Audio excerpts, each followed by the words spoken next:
questions. Questions orales. The honourable member from Regina Capel.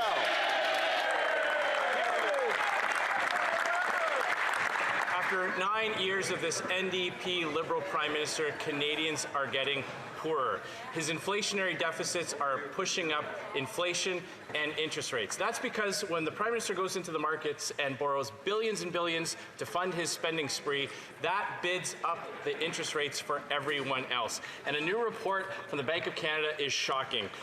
Average mortgage payments will rise by more than 20% in the next couple of years. Where the heck are Canadian families supposed to come up with an extra few $100s just to pay higher mortgage payments for the homes they already own? I'm going to ask members just to be very conscious of the language that they use. The Honourable Deputy Prime Minister and Minister of Finance. Mr. Speaker, given that it is my first opportunity to speak in the House today, I want to speak about a very grave threat to Canadians. Last week, the Conservative leader said he is going to ignore our charter rights. That's right. This week, a Conservative MP stood up in this House and said he's opposed to a woman's right to choose. And now Conservative MPs are outside attacking a woman's right to choose. So now we know the truth. They're going to attack our charter rights. They're going to attack the rights of every woman in Canada. Hear, hear.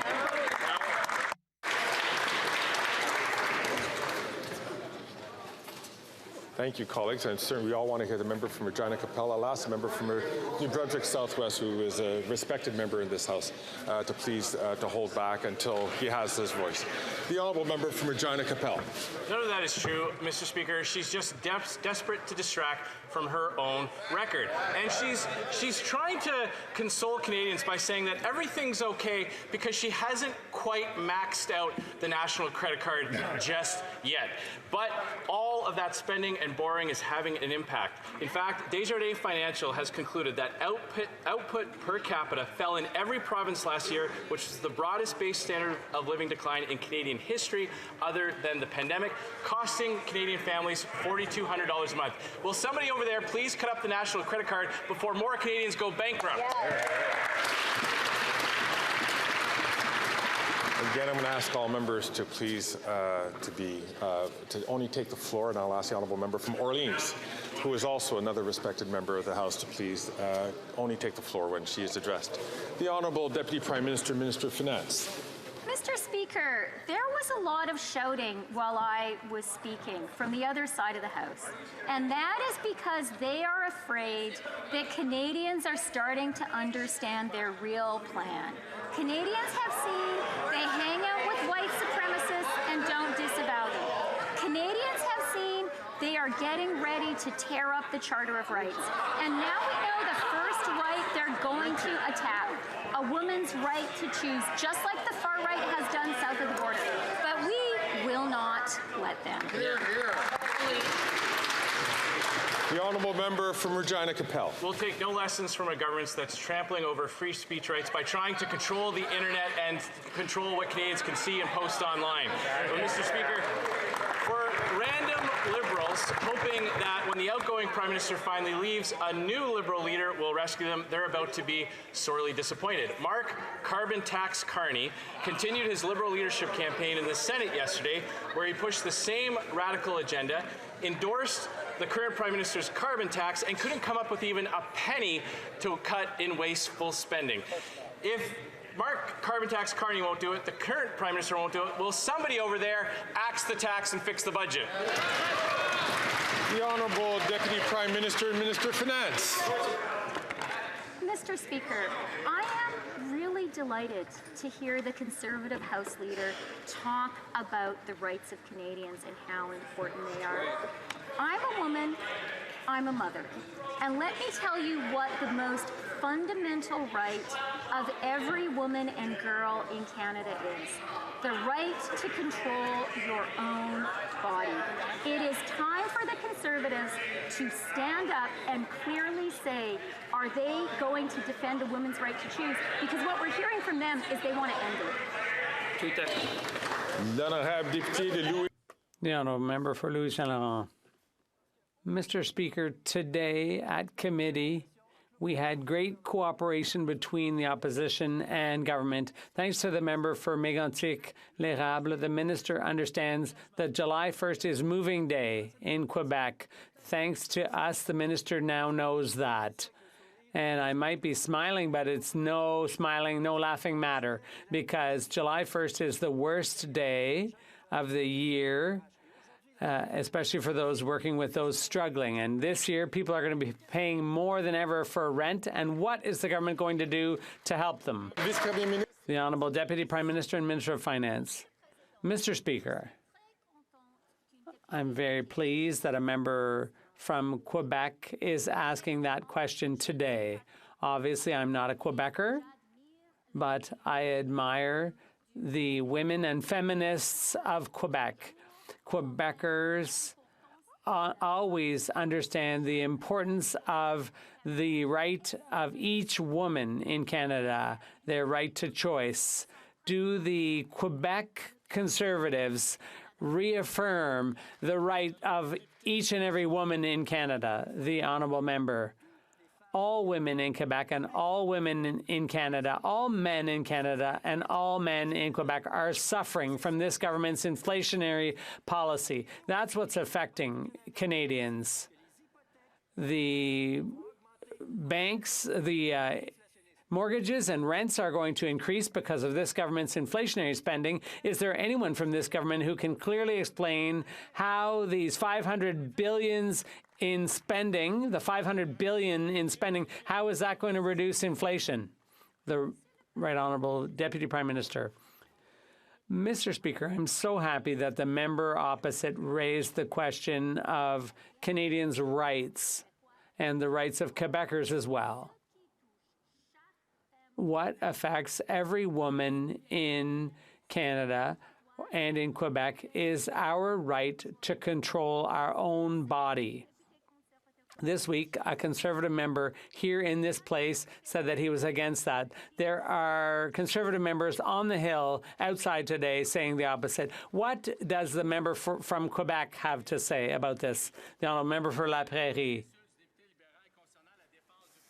Coming back to the serious insults from the Liberal member about defending the French language, this morning we were treated to his forced apology to the witnesses he intimidated. Too little, too late. Now that we know exactly what he thinks of Quebecers who are concerned about the decline of French, he has no business being president of the APF, no business traveling the world in princely style to speak on Quebecers' behalf. Will the Prime Minister do the right thing and ask him to step down? He no longer has the confidence of Quebecers.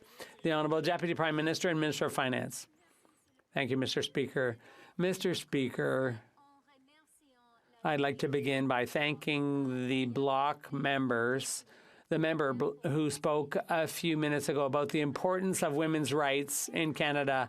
She was very eloquent, and we support what she said. We understand, we agree that there has been a decline of French all across Canada and in Quebec and in the other provinces as well. And that's why our government has been supporting French all across the country. The honourable member for La Prairie. The Prime Minister added insult to injury. He says the Bloc is going after this member because, in his opinion, we don't like Francophones outside Quebec. The fact that we don't take insults lying down to him is an attack on official language minorities. In other words, in his view, Quebecers who refuse to be called extremists and so on are Francophobes. I've got news for him from many Quebecers. You can't walk all over us. The member has no business representing us in the Francophonie. Will the Prime Minister show him the door? The Honourable Deputy Prime Minister and Minister of Finance. Mr. Speaker, I'm not a Quebecer and I'm not a Francophone. But I do truly want to reassure my colleague opposite that for our government, French all across the country is very important. And we understand that there's been a decline of French in Quebec and all across the country. And that's why our government is supporting Francophones in Quebec and Francophones everywhere else in the country. And that's why we are investing in French in Canada and the world. Honourable Member for Rosemont-la-Petite-Patrie. Mr. Speaker, renters are having a hard time making ends meet. Groceries are expensive, rents are expensive, people are struggling with credit card debt, and it's affecting their mental health. Meanwhile, the Liberals and the Conservatives are protecting the profits of the grocery CEOs. Why? Maybe it's because they got $150,000 in donations from Loblaws, Metro, and Empire. You scratch my back, I'll scratch yours. And if you don't have $150,000 to attend those parties, oh well, good luck filling your fridge with food. Hey, Liberals, how's the lifestyle of the wealth? How are you liking the lifestyles of the wealth, the rich and famous? The Honourable Deputy Prime Minister. Mr. Speaker, we, like other members in this House, we understand that we have to invest today in order to support Canadians, and that's what we're doing. We also understand that to do this responsibly, fiscally, we need to ask the wealthy to pay their fair share.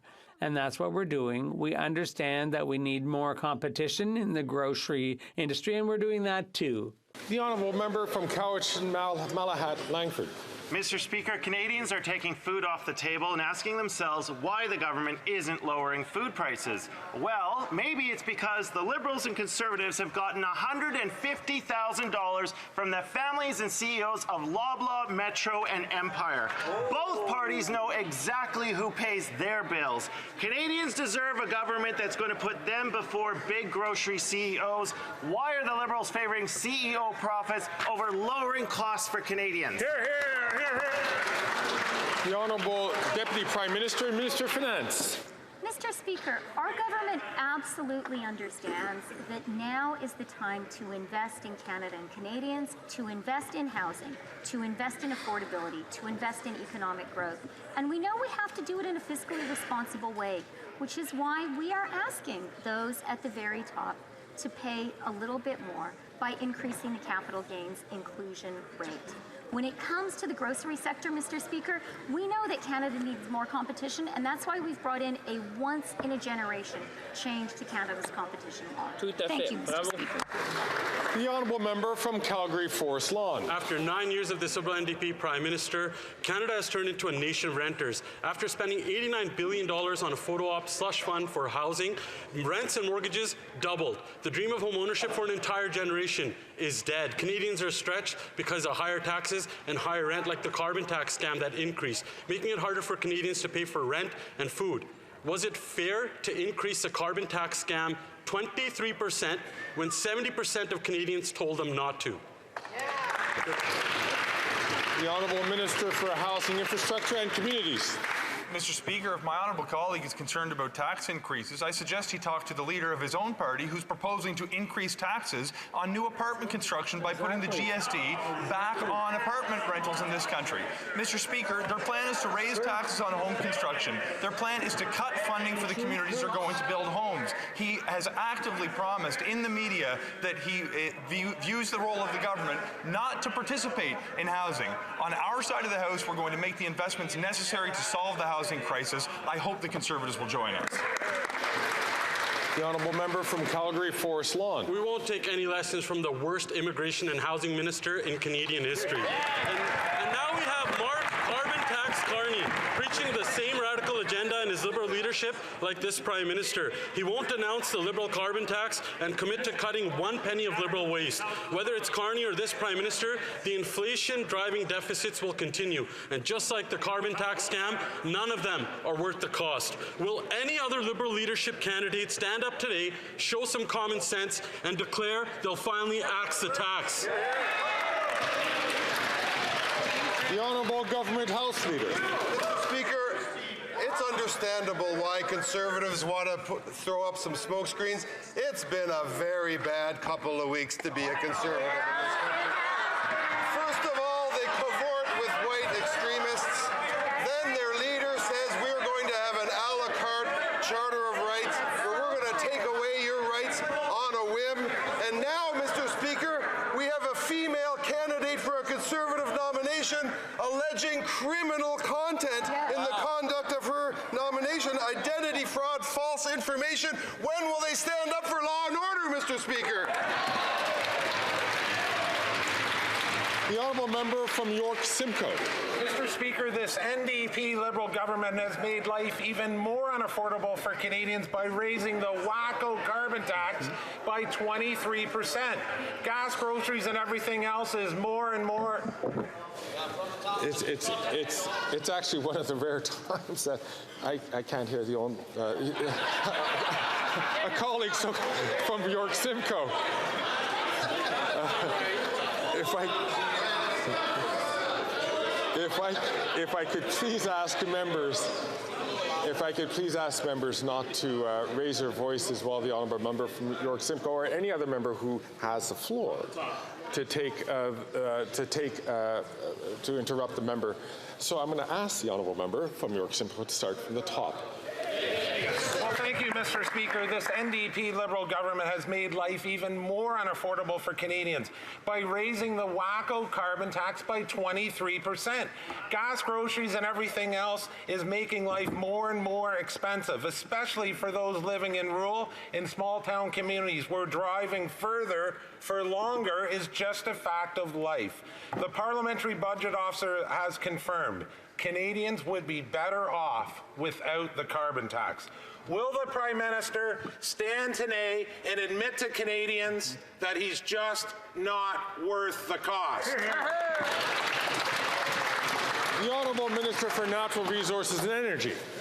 Thank you, Mr. Speaker. It causes me some disappointment to see an honourable colleague with whom I actually get along very well spouting such misinformation in the House. At the end of the day, the price on pollution is an effective way to fight climate change, but it is also a way to actually help with affordability. The PBO says it. 300 economists across the country say it. It is a way in which to fight climate change, but also to make life more affordable for Canadians. It is good climate policy. It is good economic policy for Canada. The honourable member from Simcoe North. Well, we know that is disinformation, Mr. Speaker. Canadians looking at their bank account know that the carbon tax hurts. After all, this government continues to classify small town and rural communities as urban, making them ineligible for the rural rebate and forcing them to pay more in carbon taxes to this out-of-touch Prime Minister. So, are they punishing rural Canadians and dividing them based on geography? Or does the Liberals actually think that Pefferlaw is downtown Toronto? The Honourable Minister for Natural Resources and Energy. Thank you, Mr. Speaker. I would encourage I know we all love York Simcoe and all the communities they're in. But I will ask members to please hold their voices and so we can listen to the answer from the Honourable Minister of Natural Resources and Energy from the top. Thank you, Mr. Speaker. I would encourage my honourable colleague to actually read Bill C-59, which doubles the rural top-up. I would encourage him to actually read the letter from 300 economists across the country that actually say that people, 8 out of 10 Canadians, get more money back. Rather than simply axing the facts, he should do his homework. There you go.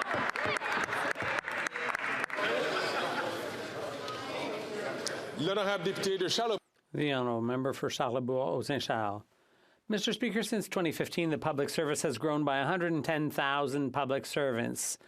And despite this, a lot of money is going to external consultants. Doesn't make sense. A vote on the budget isn't about more public servants. That comes through appropriations. And the Bloc voted for $500 billion in budget appropriations. Will the Prime Minister stop using consultants and instead rely on the expertise of his many public servants? The Honourable Minister, I'd like to thank the member for his question. I think everyone here can thank the excellent work of public servants. They're among the best in the world. And you've seen not only that in the last budget, We drew up a plan for growth and investment in families, a plan for investing in the future of this country. But the Deputy Prime Minister and Finance Minister also presented a plan for spending. We will always be very strict and serious with public spending, and we will always thank those who work in our public service. The Honourable Member for Charlesbourg-Saint-Charles. Mr. Speaker, that was exactly what my question was all about. We have 110,000 new public servants hired, but they're still paying tons of consultants millions of dollars. So the question is simple. Can we stop paying $21 million a year for consultants and instead use these new public servants or not? The Honourable Government House Leader. Mr. Speaker, the Conservatives never miss an opportunity to obfuscate, to threaten, and even to propose vicious cuts to our public service. Clearly, the government is taking care of business. We're helping seniors. We're helping out with childcare, with dental care, with school food programs. It takes people to administer that. And those are the same people the Conservatives are proposing to ravage, lay off, and cut. I would invite the member for Portneuf-Jacques-Cartier to wait his turn. The Honourable Member for Drummond. Mr. Speaker, we're not the only ones worried about a merger between CBC and Radio-Canada. Yesterday, the National Assembly voted unanimously in favor of a motion calling on the public broadcaster to protect the independence of French language services and to consolidate that. Consolidate the independence, not bring CBC and Radio-Canada closer together. Talking about bringing them closer together like Catherine Tate is doing is really about subjecting Radio-Canada to the CBC's vision, and that won't work. It even led to the resignation of Michel Bissonnette. How does the minister intend to protect Radio-Canada's independence from the CBC?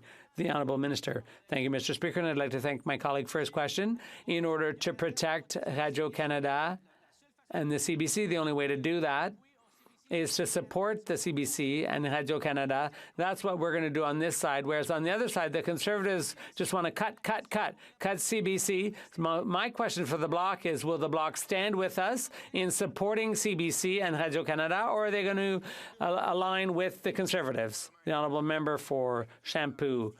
I don't think there's any intelligent person who thinks the Bloc stands with the Conservatives on this file. The CBC CEO made it very clear in her committee appearance, if the Conservatives cut the CBC, it'll cause major harm to Francophone communities and even to Radio-Canada in Quebec.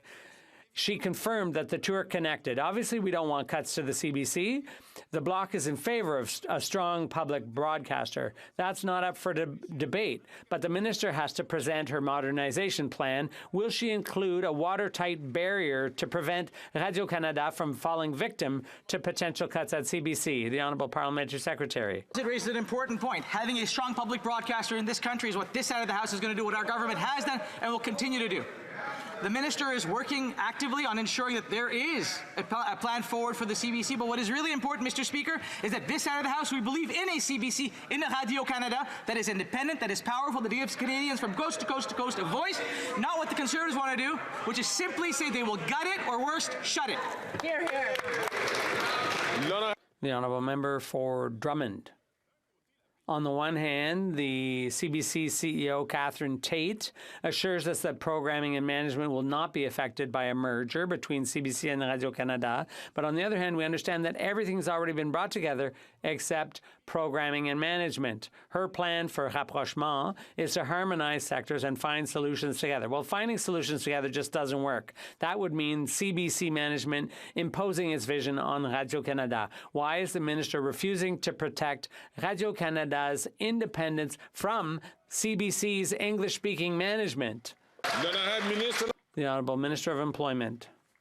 Mr. Speaker, it is critical to have a public broadcaster here in Canada to promote French from coast to coast, promote minority communities like in Edmonton, Peace River, Newfoundland and Labrador, and so on. French is important to Canadians, and the public broadcaster is there to promote that and to allow us to communicate from coast to coast in French. The honourable member from Prince George, Peace River, Northern Rockies. After 9 years, Northern Canadians are going hungry, and it's getting worse because of the carbon tax. In 2018, 57% of Nunavut families lived with food insecurity versus the national average of 12.7%. That number now is a whopping 69% and is amongst the worst in the developed world.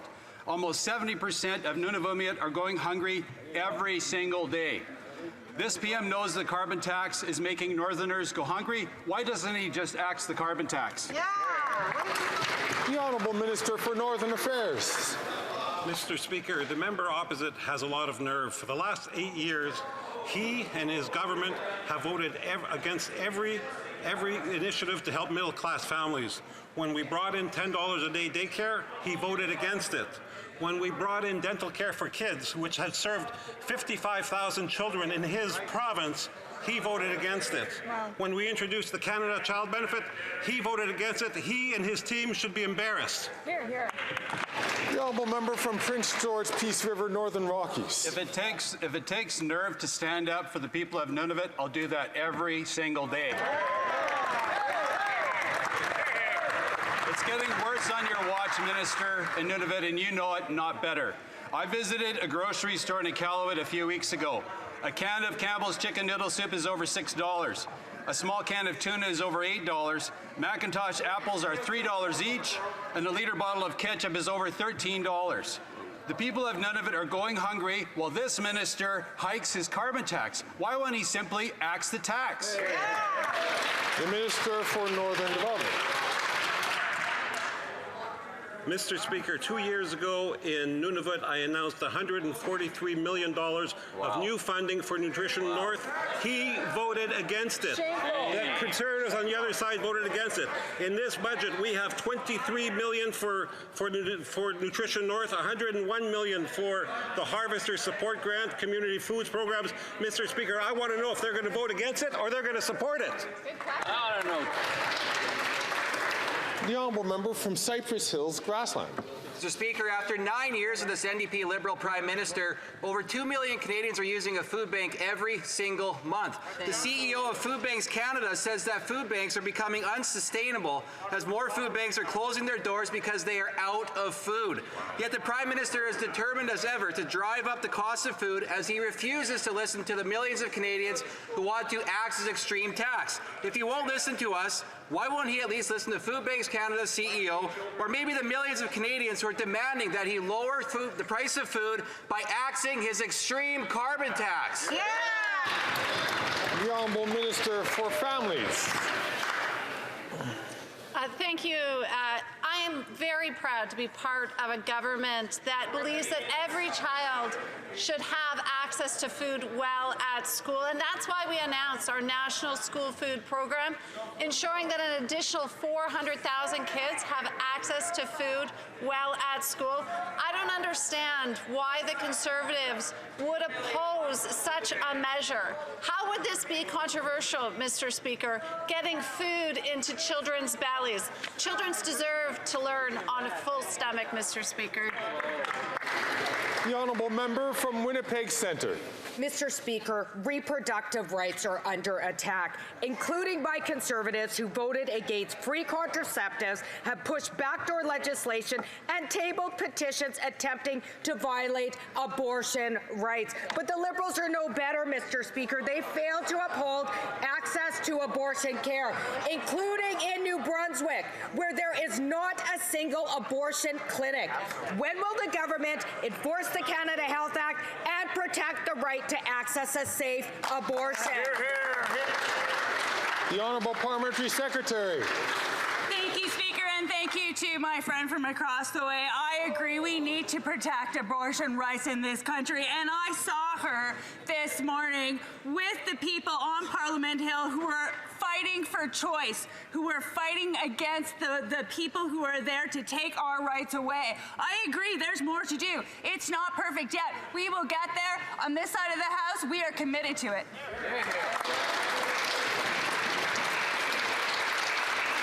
The honourable member from Port Moody, Coquitlam. If you have to negotiate for dignity, dignity is lost. That is what we heard today at Canada's first ever Air Accessibility Summit. Forcing people to drag themselves off of planes or to be taken out on food carts is what's happening under the Liberals. Today, the minister said he could intervene, but he prefers to leave it up to big CEOs, or as he called it, the guys. That hasn't worked for the last 20 years. Why won't the Liberal minister make sure people with disabilities are treated with dignity? The Honourable Minister of Transport. Yes, Mr. Speaker, this morning my colleague and I were at the summit that we convened, and we had people living with disabilities that had better experience representing other people that were there for a frank and open discussions. And we also asked the airline companies, the airports, CATSA, CBC, all of them. Why? Because we have to find solutions, Mr. Speakers. What we've witnessed in the past cannot happen anymore. We need concrete solutions. That's what we're working on. The Conservatives that just closed their eyes, they did nothing in the past. We will do better, much better, all of us together. The Honourable Member from Davenport. Mr. Speaker, women's reproductive rights across the world are under assault, and we're seeing the same rhetoric and tactics used by anti-choice advocates in the United States leaking into Canada and into this Parliament. Can the Deputy Prime Minister speak to the women, the girls, and all who care about them in this country and assure them that their federal government is doing to stand up for their bodies and for their rights? The Honourable Deputy Prime Minister, Minister of Finance. I'd like to thank my colleague for the really important question. Last week, the Conservative leader bragged that he believes in an a la carte charter of rights. And this week, the Conservatives revealed which is the first right they want to abolish. First, a Conservative MP stood up in this House and said he wants to abolish a woman's right to choose. And then today, Conservative MPs are standing outside saying the same thing.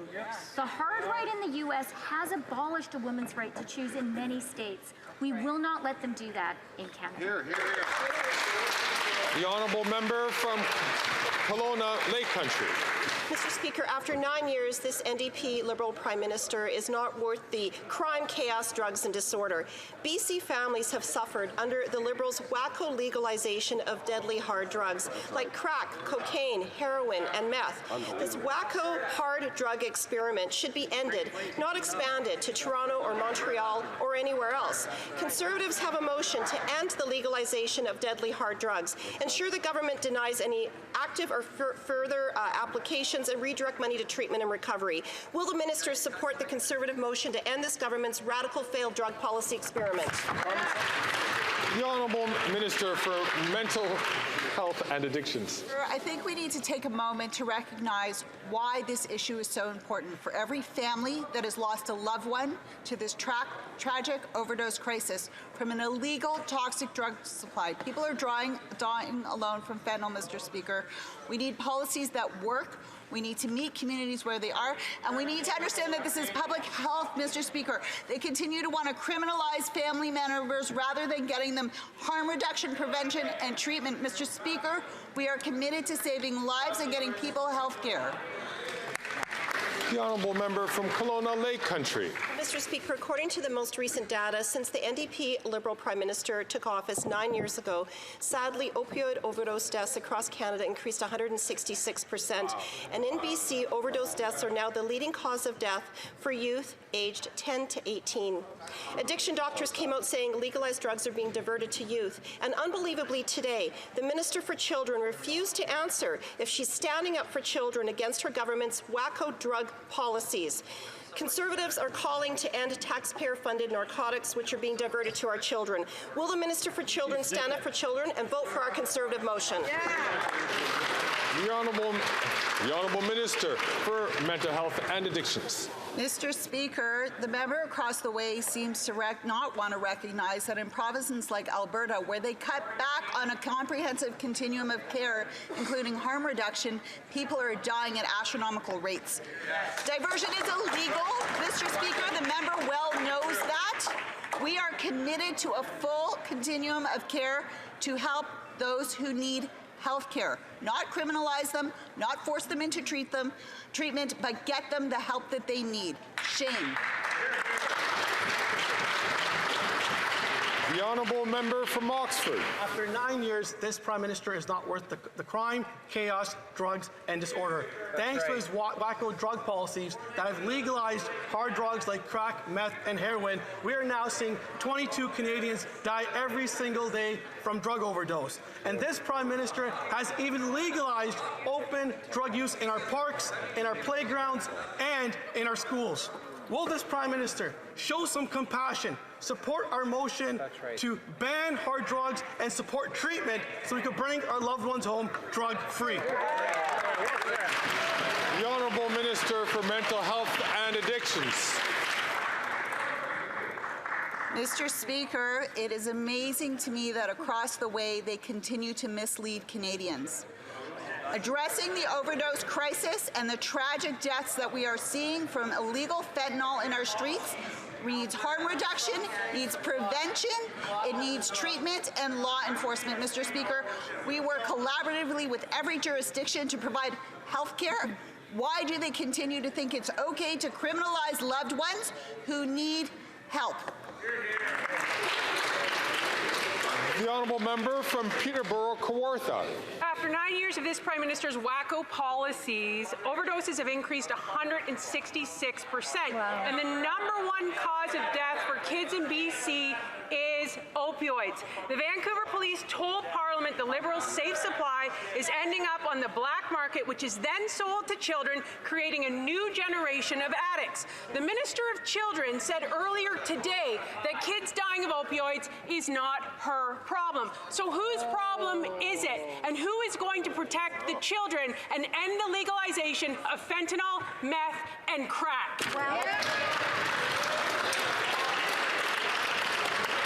The Honourable Minister for Indigenous Services. Mr. Speaker, it's all of our grief. That's what it is. It's every single parent in this country who has lost a child. That's what it's about, Mr. Speaker. It's about the person who's on the street today hoping they're going to make it to tomorrow, and that their parents far away from them are also hoping, Mr. Speaker, that they'll make it to tomorrow. That's why we work with scientists and doctors, Mr. Speaker, because we are focused on saving lives, even the people they don't think are worth saving. Hear, hear.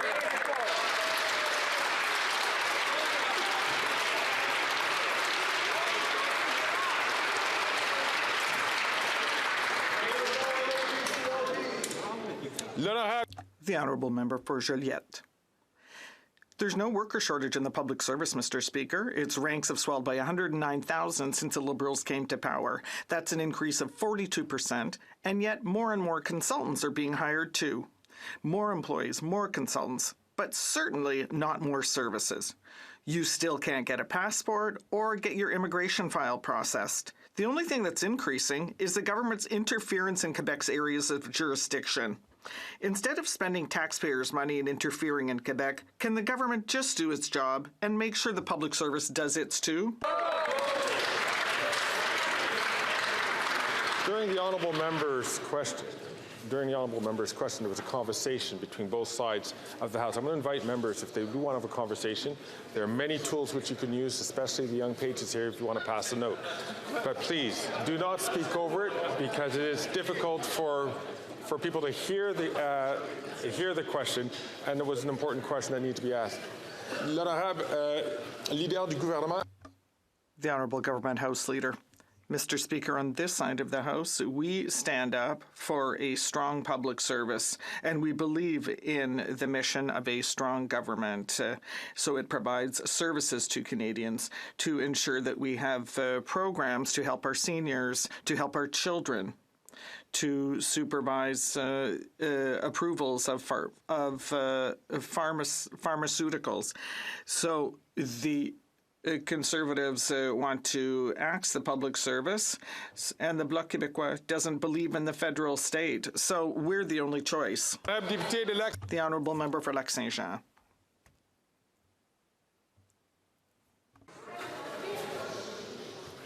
Encore une fois. Once again, I would urge the member for Bellechasse-les-Etchemins-Lévis to take the discussion outside, please.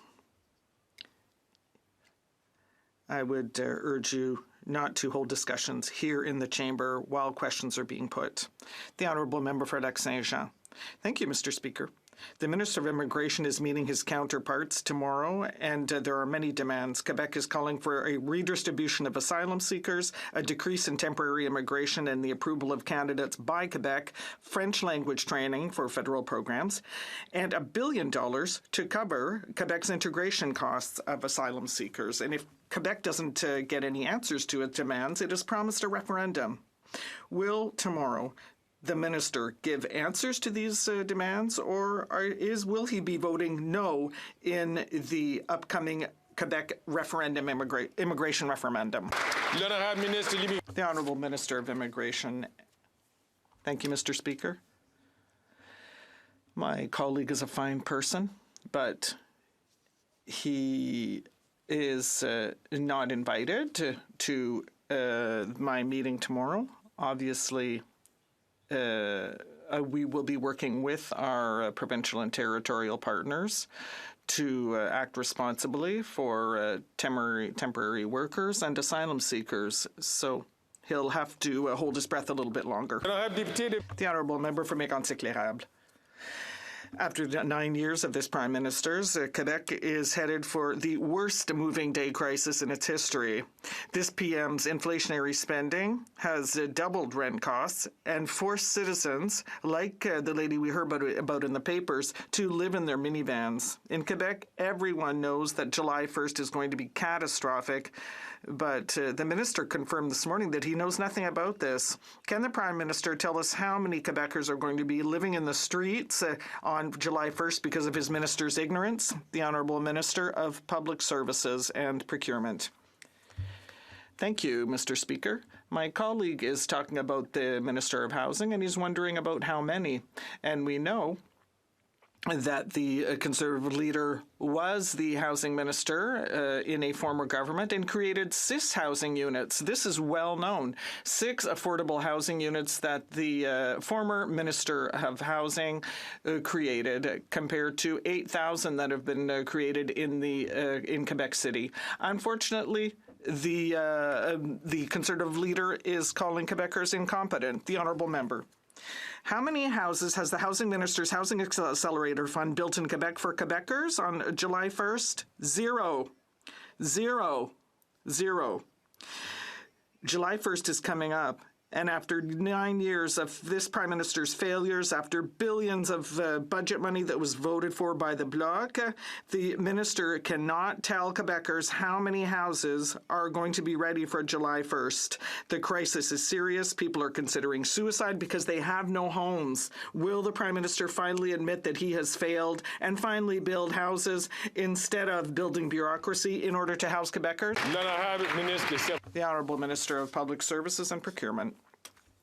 Mr. Speaker, my colleague puts an excellent question. How many houses that were built by the $1.8 billion that the Canadian government has created? 8,000, Mr. Speaker. We are very pleased to say so publicly. Unfortunately, that's a pretty bad comparison given the 6 affordable housing units that were created by the former Prime Minister of Housing, currently the Conservative leader, and that's across the whole country. The Honourable Member for Beauce. Mr. Speaker, after 9 years of this Bloc Liberal government, yes, Bloc Liberal, because the Bloc voted for $500 billion of budget money to be used on inflationary spending that has increased the price of everything. Housing, interest rates, groceries, everything is more expensive, even voting for the Bloc. When will this Prime Minister stop his wasteful spending so that Quebecers can finally live in houses instead of living in their vehicles? The Honourable Minister of Innovation. Mr. Speaker, the people who are watching us at home must have had burning ears because now we're talking about Bloc Liberals.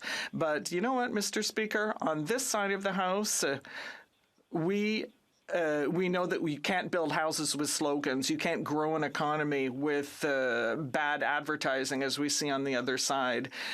We can't build the future by asking questions. We build a country by investing, and that is what we did by investing in families, by investing in housing, by investing in economic growth. Mr. Speaker, Canada is a 21st century country. We should be proud of that.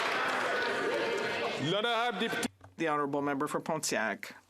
Mr. Speaker, our sisters across the border no longer have safe access to abortion. And that thing could come here.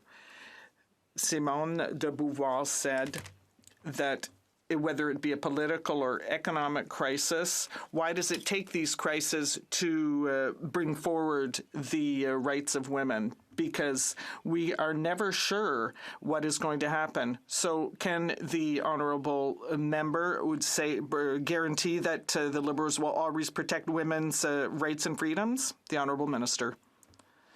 Throughout the world, Canada is synonym of promises and freedom.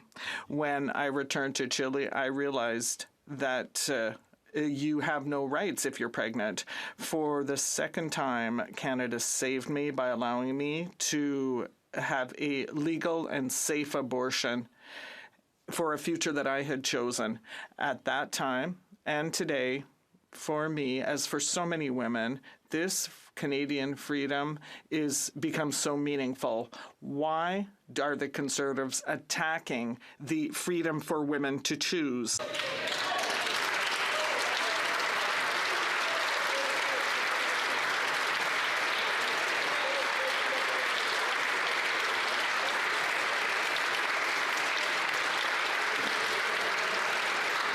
The honourable member from Leeds, Grenville, Thousand Islands and Rideau Lakes. The Liberal Employment Minister is the latest Liberal caught in an ethical scandal. He was secretly working the back door and being paid for lobbying his own government through numbered companies. Now, after 9 years of this NDP Liberal government, the Prime Minister is simply not worth the cost or the corruption of his employment minister. He tried to mislead Canadians when he appeared at committee before about how much he was paid for his secret lobbying, but he's being hauled before committee again and is going to have to tell the truth. How much was the minister paid? The Honourable Government House Leader. Mr. Speaker, the minister has already addressed all of those allegations, including the ones that member would never repeat outside this House of Commons. But this bad couple of weeks for the Conservative Party, no surprise, they want to distract. You know, Diagolon, white extremists, now the right to choose being put on the table, Mr. Speaker. No answers and just slogans on housing, on child care, on so many issues, Mr. Speaker. The Conservative Party smoke screens from a very, very bad couple of weeks, Mr. Speaker.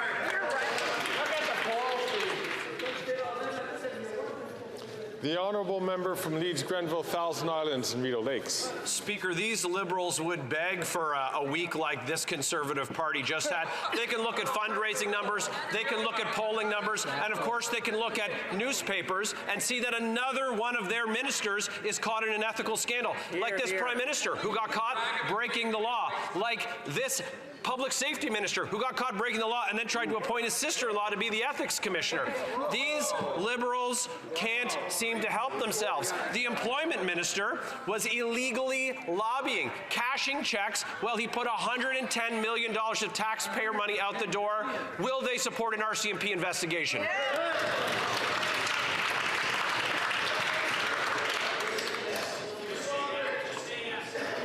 I'm going to ask honourable members, please, to hold back on their statements until we can have an answer. The honourable Government House Leader. The Campaign Life Coalition publishes a list of Conservative MPs who they deem anti-choice, anti-LGBT enough to endorse in the election. Well, guess what? The member from Leeds Grenville has a green light, Mr. Speaker. That's right. And that makes him one of 80 Conservative MPs who would deny women the right right to choose in this country, who would chop up the Charter of Rights into an a la carte menu. When will the Leader of the Opposition, Mr. Speaker, get up, turn around, and say we're not putting abortion rights back on the table in this House?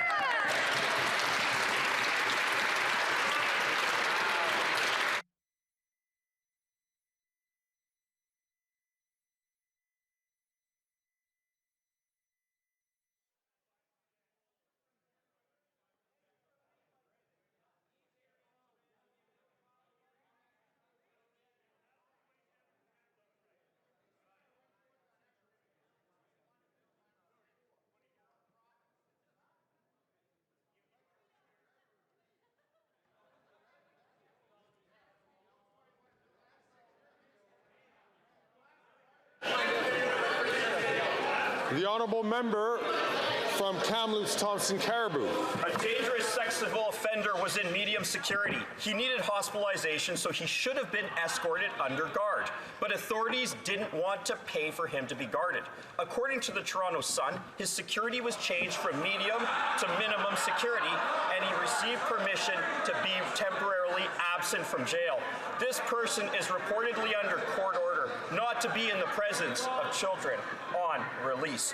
Why was a sexual offender left unsupervised at a hospital, and they seem to think it's funny? Why won't they answer this?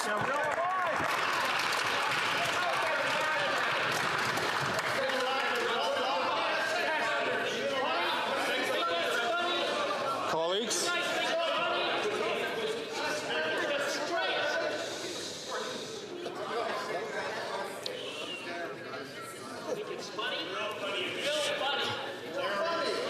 Colleagues?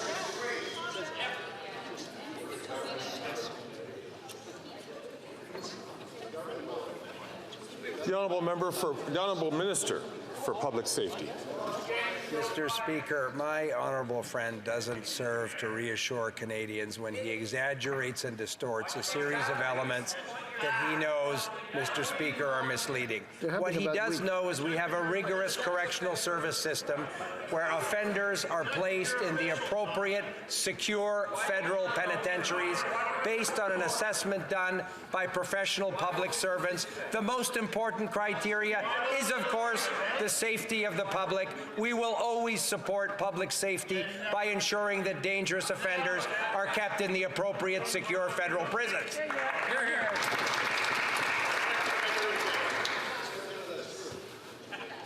The honourable member from Brampton South. Mr. Speaker, around the world we are seeing the rights of women and girls, including sexual and reproductive health, being rolled back or denied. Canadians are proud of our rights and freedoms, where women have control over their own futures, over their own body. It is their human right. At the same time, we also know that we cannot take this for granted, especially when the rise of anti-abortion rhetoric and threatening promises by the Conservatives. Can the Minister of Foreign Affairs reaffirm our government's commitment to Canada's leadership both at home and abroad when it comes to advancing? The honourable member has gone over time.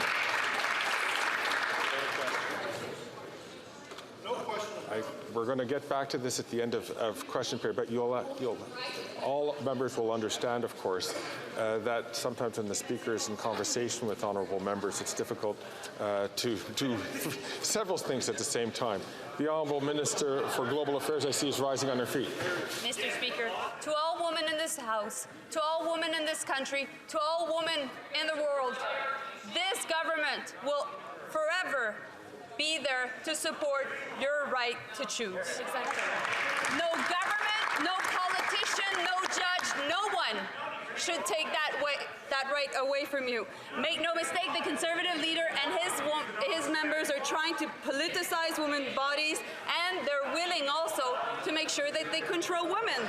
And this is to satisfy their far-right base. On this side of the House, we will always be there to support women and women's right to choose.